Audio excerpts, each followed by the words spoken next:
Hey guys, what is up? Super K-Man Rocks here, and we have made it to the semi-finals of the World Championships here in 2024, and we have just gotten our first semi-final matchup. I'm so excited to go over it in today's video. Of course, two kind of civil wars here in the semi-finals, the LPL one taking place here on day one, of course the LCK one taking place on day number 2, which we will talk about tomorrow, but today it's the LPL's time to shine. Which of the final two representatives from China's region will be moving on to the grand finals here at the World Championships? Well, we're gonna find out here today. Of course, we've covered the entire tournament up until this point. You can check all of that out up in the playlist in the iCard. That's gonna be every single video that we've done. You can check out both of the teams that we're gonna be covering today, their first series of the best of 5 stage, their quarterfinal matchups, and of course every single game that they played at this tournament. You can even check out every single game that they've played all year long on my channel if you want to check out my LPL coverage, which of course we've done all year. So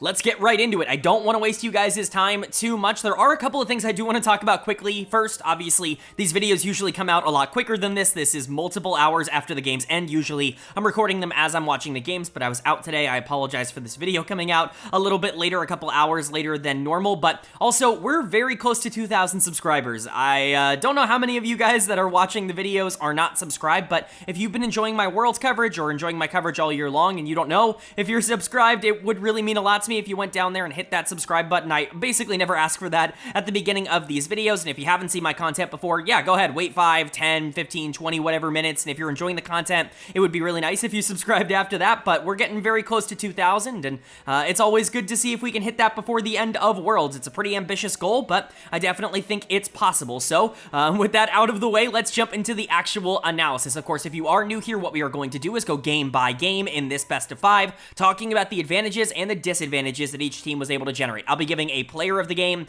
and a dud of the game for each individual game that we cover, and of course, at the end of the series, we will be giving a player of the series to tie everything into a nice, neat little bow. We've got our second semifinals tomorrow, but we're going to be down to the final 3 teams at Worlds and in all of League of Legends in 2024 by the end of this series. It is a gigantic one. I know you guys are excited. I am as well, so let's get into it. Of course, we'll preview it a bit at the start here. It is, of course, a matchup between the number 1 seed from the LPL in Bilibili Gaming and the number 4 seed from the LPL in Weibo Gaming. It's certainly not a matchup everybody expected to see here in the semifinals, but it's not the most shocking outcome in the entire world for either of these two teams. These are actually the two teams that made the LPL finals in the summer split. I think a lot of people have actually forgotten that because Weibo didn't have enough championship points to auto-qualify as the number 2 seed, so they had to go into the qualification tournament in which they lost to LNG and barely made it through by beating JD Gaming. They definitely had a hard road to get to Worlds, but they've performed incredibly well at this tournament so far, and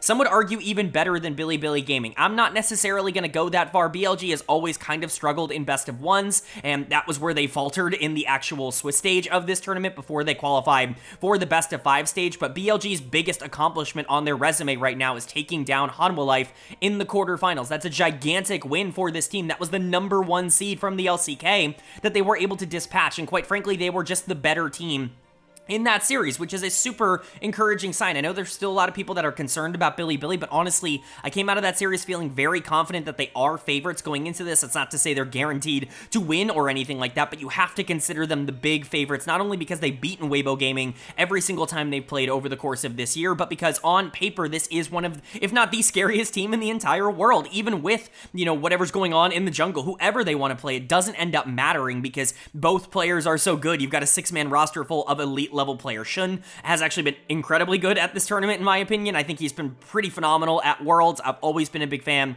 of Shun. I say that, you know, there have been times I've definitely been a little bit lower on him, but I think as a starting jungler for BLG, he gives you more upside than someone like Wei, who just gives you a higher floor. It's all really just about what you're looking for. They're both world-class players. It's going to be really hard to screw up with that lineup, but of course, the player that everyone's going to be looking at in this series is Knight. In the mid lane, he's performed pretty well at Worlds so far, but he's trying to solidify himself as maybe the best player in in the world, he's going to need to dominate a series like this in order to do so. Elk was exceptional in that series against HLE. We talked about that game number 4 being a defining game for Elk, something that you can really talk about in terms of legacy, especially if this team goes on to do even more at the World Championships. People are going to remember that game, and if he can carry that form over, it's going to be a problem for Weibo. He has actually really torched Light in the past when these two teams have played, and when these two players have played basically in any iteration. It's not been good for Light, so we'll see if that carries over here.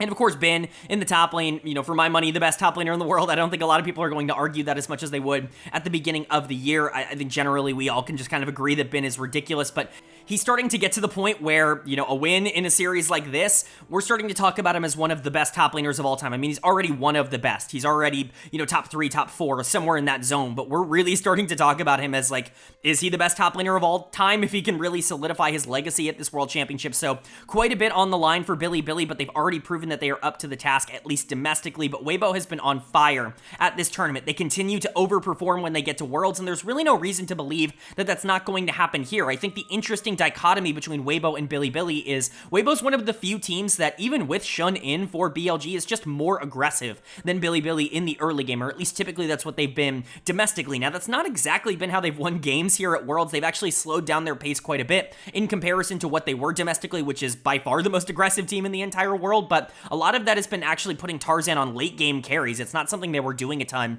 in the LPL. They were putting Tarzan on a lot of these facilitators like Sejuani that he's played throughout his entire career, and he was just using all of the early pressure he could muster in order to get his laners ahead. It was a really effective strategy, but here at Worlds, he's been a primary carry for Weibo Gaming, and it's going to be interesting to see if they continue that through. Xiaohu was incredible against LNG in their quarterfinals. He was my player of the series there, and you never really know what you're going to get out of him, especially in tonight. These are the two most decorated mid laners in the history of the LPL. You never really know exactly what you're going to get from Xiaohu on a game-by-game basis, but if he can perform anything like he did against Scout, another really good player in that first series, I think it's going to be just fine for Weibo. And then, of course, Light and Crisp. They've been the strongest part of this team, in my opinion, at this Worlds run. Light continues to always perform well at the World Championships. He's done it on LNG. He's doing it again on Weibo after a really good Worlds last year to get this team to World Finals. And Crisp, I think, has had a super underrated Worlds. He's been phenomenal at this tournament. Breathe has even been better than I'm expecting. Weibo did it last year. The one time that Weibo was really able to take down BLG was last year in the semifinals to get themselves to that World Finals, and who's to say they can't do it again? I mean, truly, we are looking at a team that, in my opinion, as I've said all year, is better than the version of Weibo that made World Finals last year. I just think they have a tougher Bilibili opponent standing in their way. Are they going to be able to overcome it? Is Bilibili going to be able to prove that they are the #1 team from the LPL and that their Swiss stage struggles were just a flash in the pan, or, something that we don't have to take too seriously? Well, the only way we are going to find out is to go game by game, and that means starting with game number 1. So let's get right into it. The winner of game number 1 was Bilibili Gaming. They are going to take game number 1 in this series. They're going to go up 1-0, and this was not what I was expecting from game number 1 of the series between BLG and Weibo Gaming. I was not expecting a slow, 0-0 game for 20 minutes that just ended up not really being all that much, and then the Smolder ends up getting strong enough to win the game. That's really not what I was anticipating. I wasn't expecting a macro masterclass from BLG, them just completely out-tempoing and outplaying Weibo Gaming. Honestly, if you had to ask me, what this game reminded me of, it reminded me a lot of T1 versus Top Esports in the quarterfinals, where one team is just able to get so many resources across the map, and even if they are losing fights every so often, they just always are going to have the upper hand because they have such a better map state, and they have such a better control over where the game ends up going because of the comp that they've ended up drafting for themselves. BLG have actually loved red side over the course of this tournament. It's been very surprising. They were not a particularly big red side team domestically, and so to see them give over something like Yone and be comfortable doing that with a player like Xiaohu, it's definitely a bit surprising, but it very much worked out for them. Smolder very much feels like the answer to Yone at this tournament. At this point, people have figured that out. The results very much back that up, but as much as I'd like to say, Smolder diff, everybody's talking about Smolder diff, this kind of is a Smolder diff in the back half of the game, but really when I'm thinking about why BLG was in such a good position in the first place, the first player I look at here is Elk in the bot lane. He's going to get my player of the game. He had like a 1.5k gold lead by himself at 18 minutes with 0 kills, purely because they just gave him every single single tower plate on the map. This is what I'm talking about when I talk about Weibo just not really having a great understanding or control of where they need to be in the early game if they're getting out-tempoed. There's no skirmishing happening. There's no way to, indirectly affect the game if you're not actively just, taking plates or taking objectives or things like that. And so the team that is going to be able to get the gigantic lead is the one that's going to be able to get those things. And BLG was just so much better at that. I mean, Elk was really, really, really strong. You can't really get away with this as Kalista Renata. I mean, this is as disrespectful as it gets, even in a lane swap. Like, this is just bad macro from Weibo. It's not understanding how to play out the situation. You drafted yourself a comp that really wants to get ahead early, at least put themselves into a position where they want to fight early around the Kalista, and you don't really want to allow Jax plus Smolder to end up scaling into the late game, and yet here you are, sitting in a position where 0-0 at 18 minutes, and you're down 2,000 gold. It's disrespectful, and Elk was the one to take advantage of that. He also was very good in the team fights in the back half of the game. I'm not trying to sit here and say that he was only the early game, but this game is a lot harder if Elk isn't nearly as fed as he is, and he continues to play really well, especially in the early parts of these games. But Knight, obviously, you have to shout him out on the Smolder. This champion's just inevitable. Like, there's really no other way to say it. I know a lot of people are really annoyed by Smolder, and I'm kind of there. Like, I definitely do think there's a bit of, 200 years, right? Like, this champion hits 225 and it's just over. Like, there's no way to outplay it. I agree with that. The only thing I will say as a counter argument to all the people saying that Smolder is broken and boring and bad for pro is that he is very beatable early. Like, he is punishable, and these teams just aren't punishing him. There was no attention spent mid lane to try to get Knight behind. It just was a pathetic effort, in my opinion, from Weibo Gaming early on. And if you're going to allow the Smolder to free scale up, yeah, that's your fault. You lost the game. Like, that's your call that you made. That's really not the champion's fault. There are a lot of champions that would be in a similarly good position if they were in Smolder's spot. Here, it's just that Smolder's kind of the poster child for this gameplay style right now. And so I understand the frustration. Trust me, I didn't enjoy watching this game. It was quite boring considering it's the semifinals of the World Championships, but Knight definitely was effective, and if you want to give him player of the game, I understand that. I will say the rest of BLG, fine. Like, they had okay games, I guess, overall. They weren't exactly terrific. On's actually going to get my dud of the game on the Nico. This R5 Nico did nothing. I mean, like, truly, absolutely nothing. Over the course of this game, it really does feel like the Rakan ban is going to be permanent against Bilibili. On is much more than a Rakan player. We've seen that over the course of his career. I honestly wouldn't even consider Rakan his best champion or the one I know him the most for. I think the Rel domestically was something that really, took over a lot of games, and when you think back to his history, the Blitzcrank is the champion that comes to mind, in my opinion, if you want something more aggressive. But it is clear that in this meta, on this patch, at this tournament, he is very much favoring the Rakan, and so banning that out, it just doesn't feel like he has the same kind of influence or impact on any other champion. Quite frankly, he's not been very good at Worlds. He's really the only player on BLG that I don't think has been particularly good at this tournament. It reminds me a lot of Crisp last year on Weibo Gaming, where he wasn't playing well, but the rest of the team was on fire, and you just kind of have to live with that. But again, the Nico, not particularly effective, and then even Bin, like, in the top lane, just didn't really get to do anything. Like,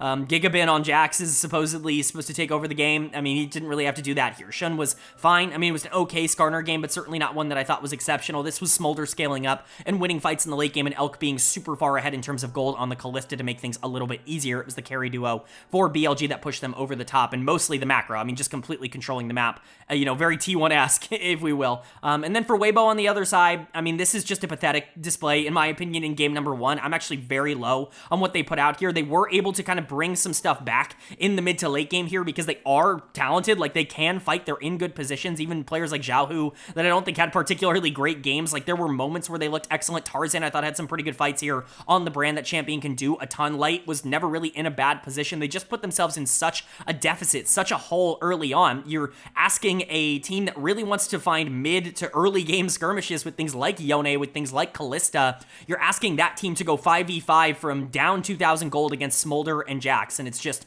a really tough game to end up playing out if that's the decision you want to end up making. The longer this game went, the closer we got to 40 minutes, the harder this was going to be for Weibo to win. And so I know you're looking at that gold difference and you're not seeing a gigantic, change there, and I think a lot of that is to the credit of Weibo, but their mentality simply has to change. It didn't feel like they had a good understanding of where they needed to be on the map really at any point. I like this idea for a draft, but again, this is like horrible execution. I honestly honestly think this plays into Weibo's strengths in a lot of different ways. You have the Poppy to shut down things like the Jax as kind of the quote-unquote answer to that. Doesn't necessarily do a ton against anybody else on this team, but the Jax is so valuable that having Poppy into that matchup is really good. You've got Tarzan on this late game carry that he can, really do a ton of damage on, which he did in this game, and, you get the strongest pick in the game right now in Yone. Like, there are so many positives towards Weibo's draft. They just did not execute. I mean, this really was an execution difference in my opinion. I don't think you have to pick scaling in order to win against BLG, but if the games are going to slow down this much, especially in comparison to what these two teams were domestically,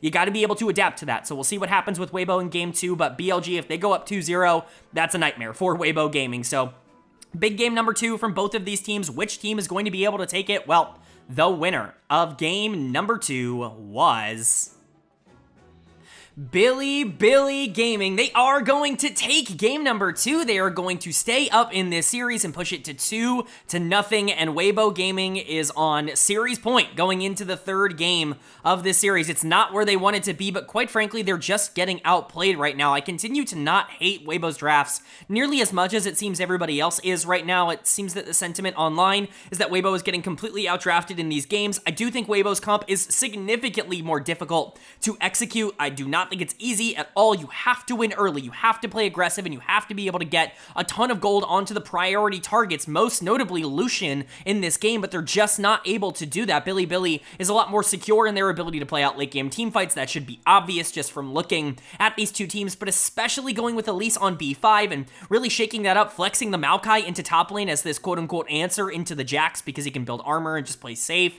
It just isn't something that's going to work out in the long run. That Elise has to make it worth it, and unfortunately for Weibo, it just wasn't enough in this game. For Bilibili, though, they just continue to play slow, steady, careful, and calm. They're just playing a little bit more, I guess, content right now than a team like Weibo is. It's not that they're necessarily making unbelievable plays, although I do think that there is one player on the team that is standing out above the rest. I just think as a unit, as a group right now, it seems they have a really good understanding of what they want to do, where they want to be on the map, and how they want to play it out, and the fact that they know they can play late game. Like, they know they can scale, because they know Weibo Gaming's not going to be able to take advantage of BLG in the early game, even if they don't necessarily have a ton of pressure. I think that the draft did help them. I think that there were a couple of really good decisions in this game made by Bilibili, but once again, Red Side kind of coming in clutch, because player of the game is going to go to Knight in the mid lane. There's really no other way to get around this. The mid gap in this series has been ginormous so far. The first two games have not been remotely close in terms of the effectiveness of the two mid laners, and that's with Knight,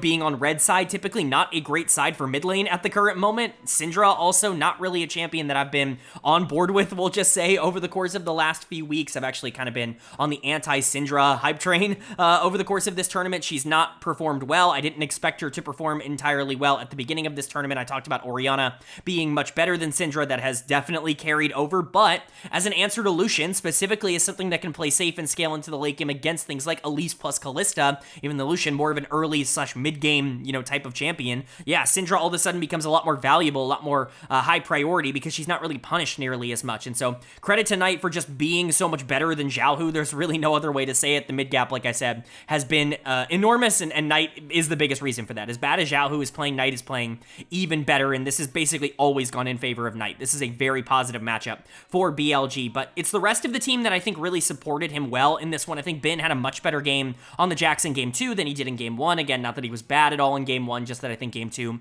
was a little bit more cohesive. He had an easier matchup, in my opinion, going into the Maokai as opposed to the Poppy. I don't even hate the idea of flexing Maokai into the top lane. I just think that, if you're going to do it for Elise, you really got to make it worthwhile, and it didn't end up working out. Again, the Jax just scales into the late game. Elk was doing 1 billion damage at the end of this game on the Ziggs. He even killed Xiaohu without trying to kill him. We'll talk about that as we go further along.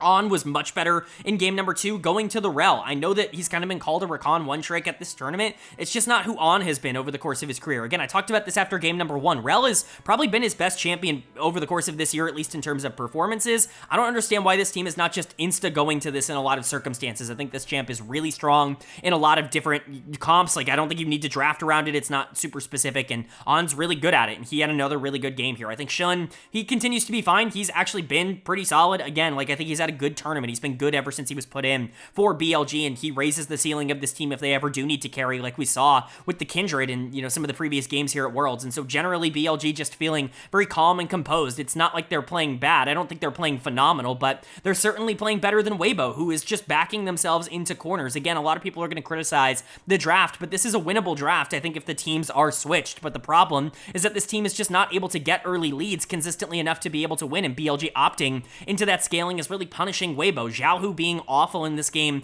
also really doesn't help. He's going to get dead of the game here on the Lucian. I mean, what else summarizes this game more so than him actively just walking in to the Ziggs minefield and killing himself in the final team fight? Like, what are you supposed to do? Like, how am I supposed to evaluate that? It's so crazy how he either rolls the 9 or the 3 every single game. Like, it's an LPL mid laner thing, but Xiaohu, more so than almost anybody else, he's either great or he's unplayable with his teleports, with his macro, with his mechanics. It's crazy how much shifts, you know, depending on the day. He was so good against LNG, and he is so bad right now against Bilibili Gaming. Maybe it's a thing with Knight, maybe it's just a confidence thing, I don't know, but he was pretty good at Worlds last year in the semifinals. It's not like he hasn't been able to step up at this level before, so it's just bad. Like, he's not good enough in this game. If you're going to pick something like Elise, you have to be more aggressive than what Tarzan was. This does fit Tarzan's style. I know a lot of people are going to criticize Elise in general, but I think as a champion, she's very playable right now if you have lanes that you want to try to get ahead. But the problem is, you have a couple lanes to get ahead here. The main one needs to be the Lucian. You have to be able to get him into a good spot, because the Kalista is already going to be strong, basically regardless of what you do, just because of the way these team comps end up working out. Either she wins the 2v2 in the bot lane, or she gets the lane swap and gets a ton of gold on the top side, and the Maokai is going to play weak side no matter what. You have to focus Lucian here, and it just didn't end up working for him. Tarzan just was not effective on the Elise, and it just didn't do enough. Crisp was also really bad in this game on the Renata. I think this was way worse than game number 1. Again, he's had a really good tournament. I hope if he like really crashes out in this series in the same way that Xiaohu is, I hope people aren't looking and being like, oh, Crisp bad at Worlds again, because he's actually been really good at Worlds, but this was not a good example of that. It really was Light trying to 1v9. Light is always good. He is just so consistent. He's never going to hit the peaks of like best AD carry in the world. I just don't think he has the mechanics to do that, but you want like a top 5 to 7 AD carry in the world every single game. That's what Light offers you. You're just never going to get less than that, and he was their win condition in this game. He just wasn't strong enough to be able to 1v9 on a champion like Kalista. So overall, again, like, Weibo's just backing themselves into corners. I think what we're seeing is that the scaling is just more consistent, and Weibo doesn't have the tools to be able to win early. If that's going to be the case,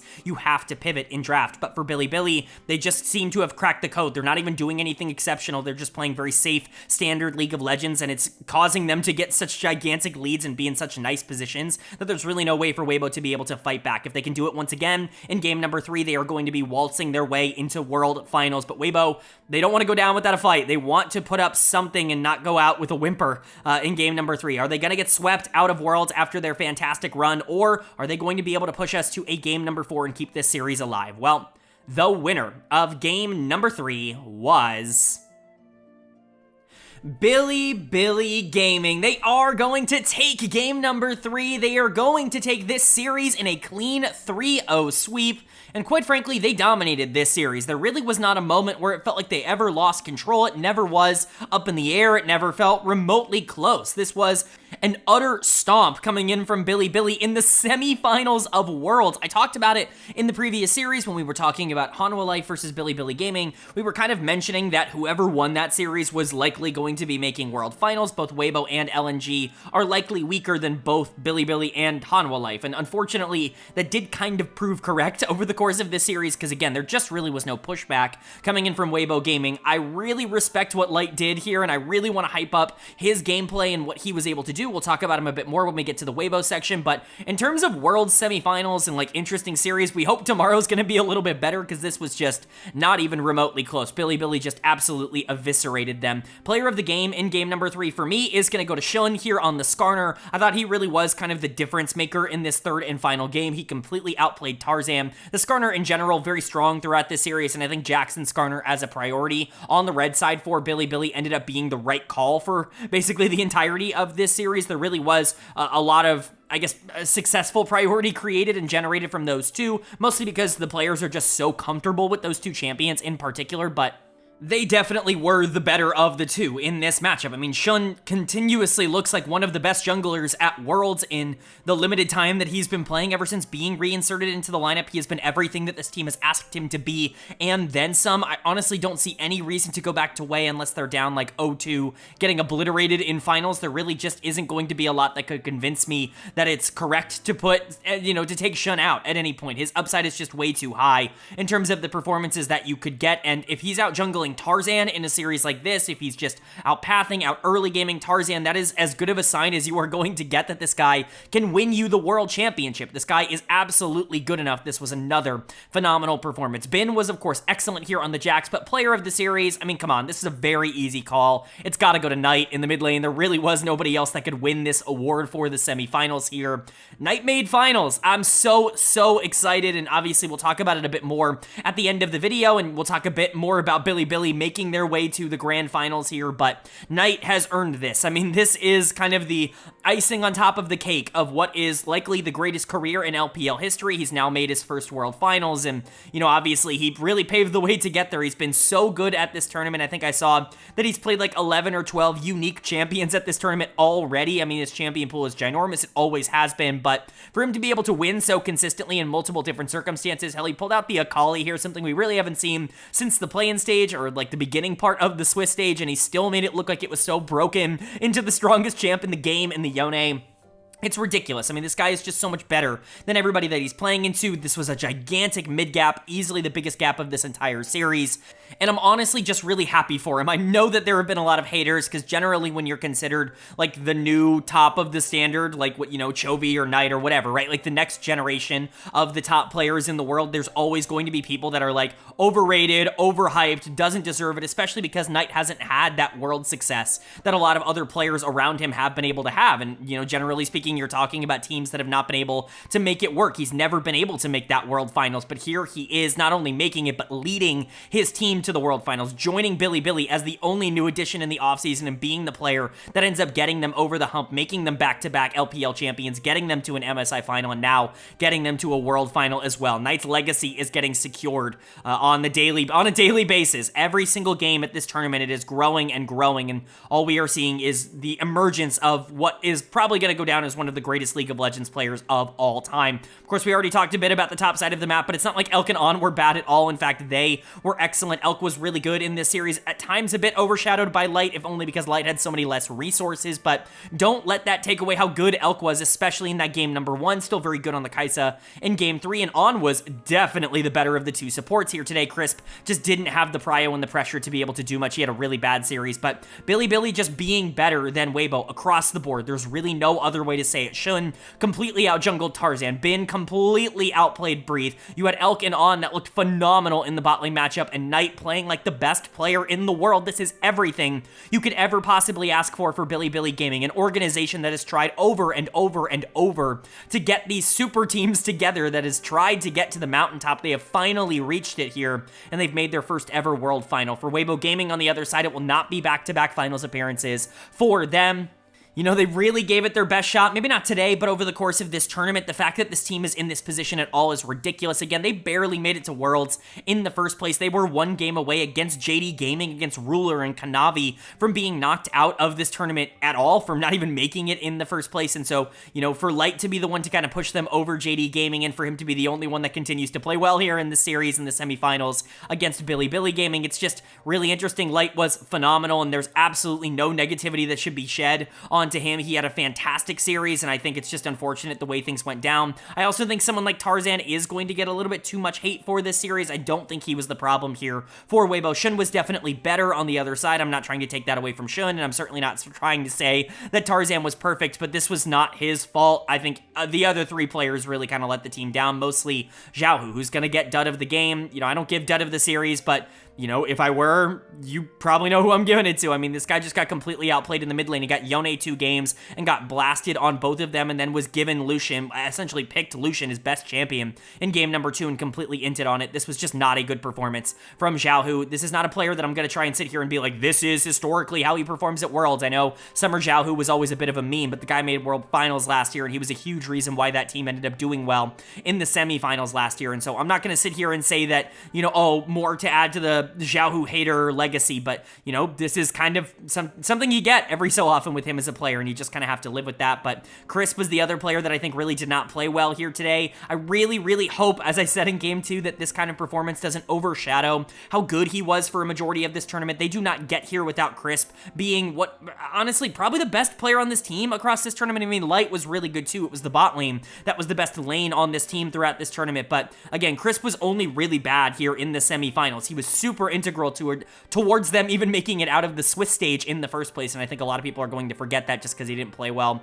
in this series. I think Breathe, he had a pretty good tournament, all things considered. I think when he was playing against top laners that he was definitely better than. He looked fantastic, but, you know, he's still Breathe, still super inconsistent, exactly what we saw domestically from him. He just never really has been able to capture that, like, upper echelon type of top lane performance that we all kind of hoped he would get at some point in his career. And again, we already talked a bit about Tarzan, but they're not at this tournament at all without Tarzan. He was the best player on Weibo across this entire year. Even if he wasn't a star, he was still very good at Worlds on these carry junglers and just wasn't able to get the job done in this final series. But again, nothing negative for me to say about Weibo Gaming. This is a team that was never supposed to be in the top 4 in the first place, and yet they made it again. They continue to overperform expectations. They continue to defy the odds, and, you know, just because they're going out in 4th place is a pretty damn good result at the World Championships, especially for a team that was 1 game away from not making it. But it's all about Bilibili Gaming here today. Their domination on the Rift in all 3 games, their domination of the LPL that has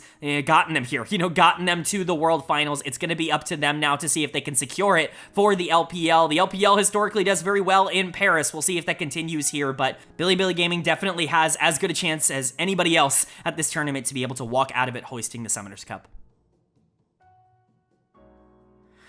All right, but that is going to do it for my Worlds 2024 semifinals day number 1 overview and analysis video. Bilibili Gaming has punched their ticket to the World Finals for the first time ever, and I can't be more excited. I mean, this team has earned it over the course of this year. They are the best team from the LPL, and they have gotten themselves to the World Finals on merit, for sure.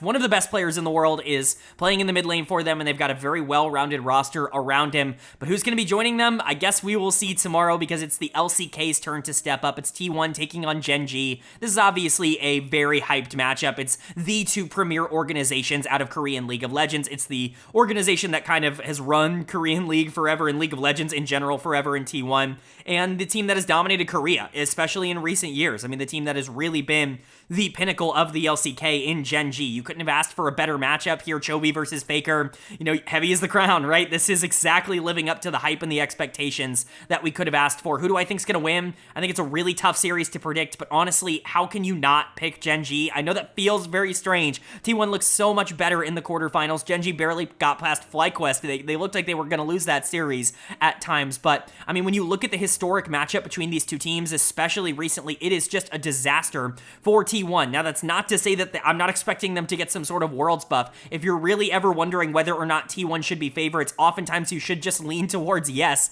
at the World Championships, because they just play better here. But Gen G has had their number, and I would be an idiot not to expect them to be able to do it again. Chovy's best matchup historically is T1, and so if there was ever a time for Chovy to be able to figure it out, to, you know, be able to get over whatever this choky curse is, this is it. This is the series to do it. He's got the perfect matchup to get himself to the World Finals, but is he going to be able to do it? We will find out tomorrow. Once again, I do want to thank you guys for being super patient with this video. I know it's coming out like super late, around 1 a.m. My time, Eastern time, and so it's definitely not ideal in terms of when the video is dropping, and it's definitely going to be a little bit screwed up in terms of views because it's only coming out probably like, I don't know, 10 hours before the next semifinal video is probably going to drop. And so if you did make it this far, maybe leave a like on this one if you don't normally do, because it's probably going to perform pretty poorly in the algorithm. But again, if you're here, I really appreciate it, and again, thank you for the patience. But that's going to do it. I do hope you guys enjoyed. If you did, leave a like. It really does mean a lot, especially on a video like this. It helps get this video out to a lot more people, which I'm always very appreciative of. And of course, it does let me know that you guys are also enjoying the content, but also hit the subscribe button. Like I said, we're getting very, very close to 2,000 subscribers on this channel. Would love to see if we can hit that. Maybe before the end of the year. Worlds is probably a bit too ambitious of a goal, but before the end of the year, I think 2,000 subscribers is definitely doable if you guys smash that button. So it really would mean a lot to me. And of course, we're going to be covering the rest of the tournament, T1 Gen G tomorrow, and then the World Finals the week after, off season coming up after that. We're going to have a lot of content here that you guys are going to enjoy. But With all that being said, I hope you all are having a great day. I hope you continue to have a great day. And I will see you all later.